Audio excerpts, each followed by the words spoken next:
ஹல்லேலூயா. கர்த்தருடைய பரிசுத்த நாமத்திற்கு மகிமை உண்டாவதாக. இந்த நிகழ்ச்சியின் மூலமாக உங்களை சந்திப்பதில் மிகுந்த மகிழ்ச்சி. உங்கள் யாவரையும் கர்த்தராகிய இயேசு கிறிஸ்துவின் நாமத்தினாலே வாழ்த்துகிறேன். இன்றைக்கும் கர்த்தர் நம்மோடு கூட பேசுகிற வார்த்தை, உங்கள் எதிர்கால நம்பிக்கை, எதிர்கால திட்டம் கர்த்தராகிய இயேசு கிறிஸ்து. ஆமென். நம்ம ஒவ்வொருடைய எதிர்கால நம்பிக்கையும் திட்டமும் கர்த்தராகிய இயேசு கிறிஸ்து தான்.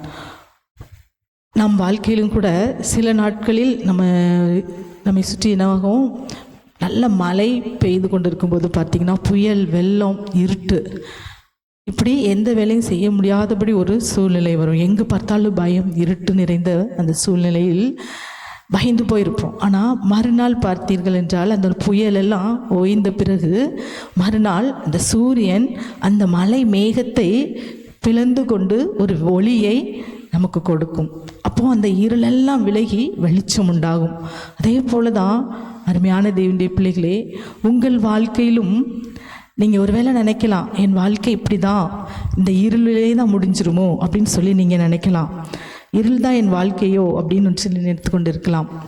அதே போல் உங்கள் எதிர்காலம் அவ்வளோதானோ அப்படின்னு சொல்லி இப்போ இருக்கிற மாதிரி தான் என் எதிர்காலமும் முடிஞ்சிருமோ அப்படின்னு சொல்லி ஒரு நினைவோடு இருக்கலாம். அருமையான தேவனுடைய பிள்ளைகளே, கர்த்தர் உங்கள் இருட்டை வெளிச்சமாய் மாற்றுகிறவர்.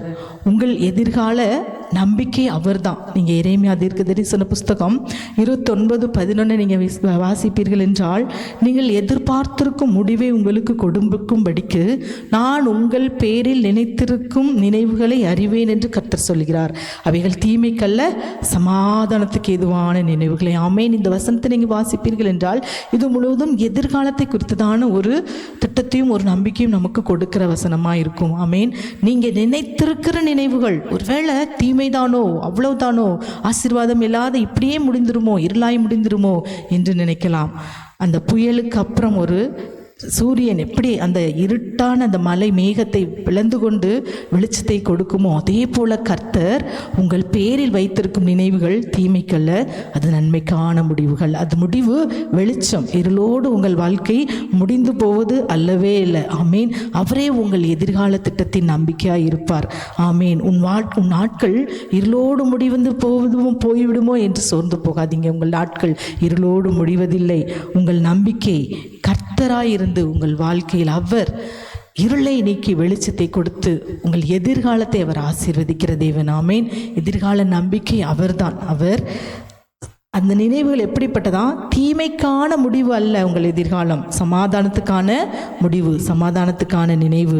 நீங்கள் எதிர்பார்த்திருக்கும் முடிவு, நீங்கள் நல்லதை எதிர்பாருங்க. உங்கள் வாழ்க்கை ஒரு விசுவாசத்தோடு, கர்த்தர் மேல் நம்பிக்கையோடு நீங்கள் எதிர்பார்க்கும் முடிவு எப்படி இருக்கணுமா, நன்மையாக இருக்கணும். ஏன்னா கர்த்தர் உங்களிடத்தில் அதை தான் நிறைவேற்றப் போகிறார். நீங்கள் எதிர்பார்த்திருக்கும் முடிவு உங்களுக்கு கொடுக்கும்படிக்கு நான் உங்கள் பேரில் நினைத்திருக்கும் நினைவுகளை அறிவேன் என்று கர்த்தர் சொல்கிறார். அவைகள் தீமைக்கல்ல, சமாதானத்துக்கு ஏதுவான நினைவுகளே. ஆகவே நீங்கள் உங்கள் வாழ்க்கையில் ஒரு எதிர்பார்ப்பு, என் வாழ்க்கை முடிவு எப்படி இருக்கும், இப்படிதானோ என்று எதிர்பார்க்காதீங்க. நான் கர்த்தரை நம்பியிருக்கிறேன். அவர் என் வாழ்க்கையிலே எல்லாவற்றையும் மாற்றி என் எதிர்கால திட்டத்தை அது நம்பிக்கையுள்ள திட்டமாய் அவர் மாற்றுவார். என் எதிர்காலத்திற்கு கர்த்தர் உண்டு என்று சொல்லி நீங்கள் இன்றைக்கு நம்புவீங்கன்னா அந்த முடிவு தீமைக்காக அல்ல, நன்மைக்காகவே இருக்கும். உங்களை குறித்த நினைவு அதுதான். ஆகவே இப்பொழுதும் கண்களை மூடி ஜெபிக்கலாம். அன்பின் பரலோக பிதாவே, இந்த நல்ல வேலைக்காகவே நாங்கள் நன்றியோடு ஸ்தோத்தரிக்கிறோம்ப்பா. இந்த நாளிலும் இந்த நிகழ்ச்சியின் மூலமாக என்னோடு கூட சேர்ந்து ஜெபிக்கிற பிள்ளைகளுடைய வாழ்க்கையில் ஒருவேளை என் வாழ்க்கை இப்படியே முடிந்து விடுமோ, என் எதிர்காலம் இருளாய் முடிந்துடுமோ, நான் இப்போ இருக்கிற மாதிரியே லாஸ்ட்டு கடைசி வரை இருந்துருவேனோ என்று சொல்லி ஒரு முடிவோடு ஒரு விதமான ஒரு பதட்டத்தோடு இருப்பார்கள் என்றால், இந்த வேளையில் அருமையான கர்த்தர் இந்த நாளில் அப்படிப்பட்ட பிள்ளைகள் ஒவ்வொருவருக்கும் அந்த பிள்ளைகளுடைய வாழ்க்கை குறித்ததான ஒரு திட்டம், நம்பிக்கையின் திட்டமாய். ஆமேன். அதே போல் இருளை நீக்கி வெளிச்சத்தை கொடுக்கிற திட்டமாய் நீர் இந்த நாளில் அப்படிப்பட்ட திட்டத்தையே அவர்களுக்கு முடிவாய் நினைவாய் கொடுக்கிற தேவனாய் இருக்கிறேன். ஆமே. இந்த வேலையில் ஜெபிக்கிற ஒவ்வொரு பிள்ளைகளுடைய எதிர்காலத்தை நன்மையாய் மாற்றி கொடுக்க உம்மால் ஆகும் அப்பா. உம்முடைய கரத்திலே ஒப்பு கொடுத்து ஜெபிக்கிறோம். பெரிய காரியங்களை செய்யும் இயேசுவின் நாமத்தில் ஜெபிக்கிறோம் நல்ல பிதாவே. ஆமேன். ஆமேன்.